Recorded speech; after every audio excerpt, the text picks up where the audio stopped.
Om Swastiastu, kami dari kelompok 3 akan mempresentasikan tentang analisis lingkungan internal.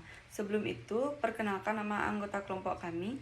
Saya sendiri Nikoma Airantini NPM 018, Niketus Sariani NPM 019, Adelia Dini Indah Wulandari NPM 061, Nimade Fitria Cahaya Utami NPM 085, Bima Ers Otoratman NPM 432. Saya Ayurantini NPM 018.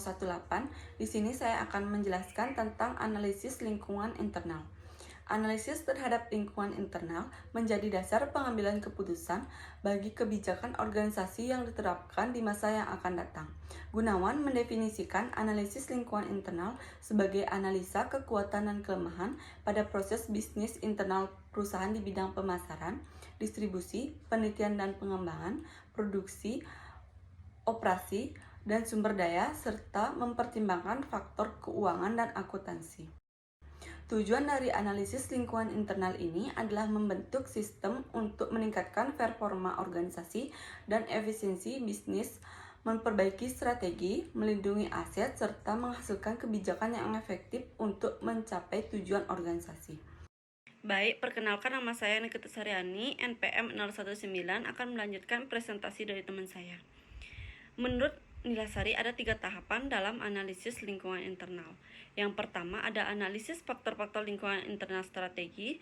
Yang kedua, membandingkan informasi historis dengan standar organisasi. Yang terakhir, merumuskan strategi dalam pencapaian perusahaan yang diinginkan.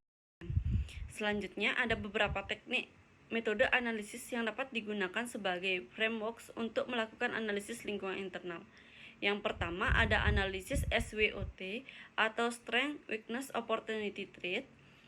Latifa dan Rokdiani mengemukakan bahwa matriks SWOT adalah kerangka yang digunakan untuk mengetahui strategi yang sedang dijalankan oleh perusahaan dan melihat alternatif strategi yang lebih efektif. Yang kedua ada analisis rantai nilai atau value chain analysis adalah sebuah pendekatan yang dilakukan untuk menganalisa nilai value dari rantai aktivitas yang dilakukan oleh perusahaan dari mulai input hingga output. Yang terakhir ada pandangan berbasis sumber daya atau resource based view. Pandangan RBV dalam analisis lingkungan internal mengedepankan pada aspek keunggulan kooperatif pada kepemilikan sumber daya dan pengelolaan sumber daya yang efektif dan efisien. Sekian presentasi dari saya, akan dilanjutkan oleh teman saya. Terima kasih. Perkenalkan, nama saya Adelia Dini Indah Wulandari, NPM 061, akan melanjutkan presentasi dari teman saya. Selanjutnya yaitu pendekatan bidang fungsional. Perusahaan satu dan perusahaan lain memiliki bidang fungsional yang berbeda, namun secara umum beberapa bidang fungsional pokok yang dianalisis antara lain yaitu yang pertama fungsi produksi atau operasi.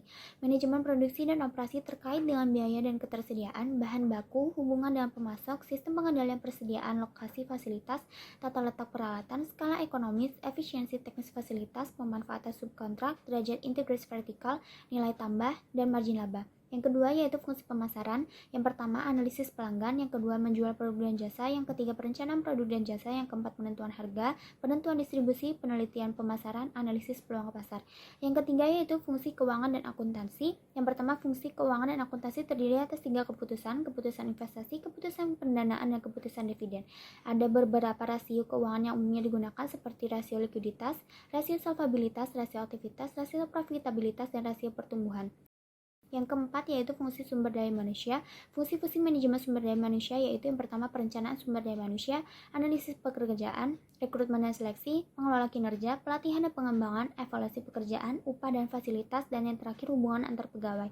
5. Fungsi penelitian dan pengembangan. Beberapa hal yang diperhatikan untuk mengidentifikasi kekuatan dan kelemahan dalam fungsi R&D antara lain fasilitas R&D, biaya yang dikeluarkan, kualifikasi karyawan R&D, informasi manajemen dan sistem komputerisasi membadangi dan teknologi. Yang keenam yaitu yang terakhir fungsi sistem informasi manajemen. Beberapa hal yang perlu diperhatikan untuk mengidentifikasi kekuatan dan kelemahan dalam fungsi sistem informasi manajemen seperti keterbauran data, kolaborasi manajer antar fungsi untuk berkontribusi memberi input, keamanan sistem, dan kemudahan penggunaan sistem. Sekian dari saya, akan dilanjutkan oleh teman saya. Terima kasih. Saya Fitria, NPM 045, akan melanjutkan presentasi dari teman saya, yaitu mengenai pendekatan value chain. Pendekatan value chain menentukan kapabilitas perusahaan berdasarkan serangkaian kegiatan yang merupakan sekumpulan aktivitas nilai yang dilakukan untuk mendesain, memproduksi, memasarkan, mengirim, dan mendukung produk dan jasa. Value chain ini dikembangkan oleh Porter yang menganalisis aktivitas-aktivitas nilai secara rinci dan memberikan analisis mengenai bagaimana suatu organisasi melaksanakan aktivitasnya. Dengan kata yang lebih sederhana, dapat dikatakan bahwa konsep ini hanya menjelaskan bahwa setiap mata rantai, baik yang utama maupun pendukung, dapat menambah nilai pada produk yang dihasilkan. Sebagai contoh, membawa masuk bahan mentah dari luar ke pabrik akan menimbulkan perubahan kegunaan tempat atau place utility. Tadinya bahan mentah tersebut ada di luar pabrik, sekarang siap diolah menjadi produk jadi. Ketika bahan tersebut diolah, terjadilah kegunaan bentuk atau form utility. Bentuknya sekarang menjadi barang jadi atau finished goods yang memberikan nilai tambah. Kalau barang jadi ini siap dijual, terjadi lagi kegunaan tempat atau place utility. Karena letaknya di pasar, harus ada aktivitas pemasaran yang menyangkut berbagai aspek, sehingga menjadi barang bermerek atau branded goods dengan nilai jual tertentu.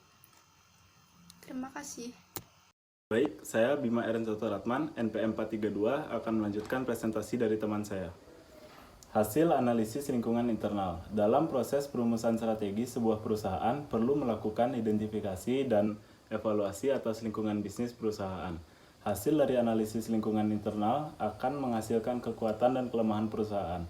Kekuatan atau keunggulan perusahaan itu meliputi keunggulan pemasaran, keunggulan sumber daya manusia, keunggulan keuangan, keunggulan operasi, dan keunggulan organisasi dan manajemen. Hasil identifikasi dan evaluasi tersebut diharapkan perusahaan dapat mengetahui profil keunggulan strategi perusahaan yang dimiliki. Sehingga dengan demikian, perusahaan dapat mengantisipasi peluang bisnis dan menyikapi ancaman bisnis yang ada dengan cepat. Sekian presentasi dari kelompok kami. Terima kasih. Om Santi Santi Santi Om.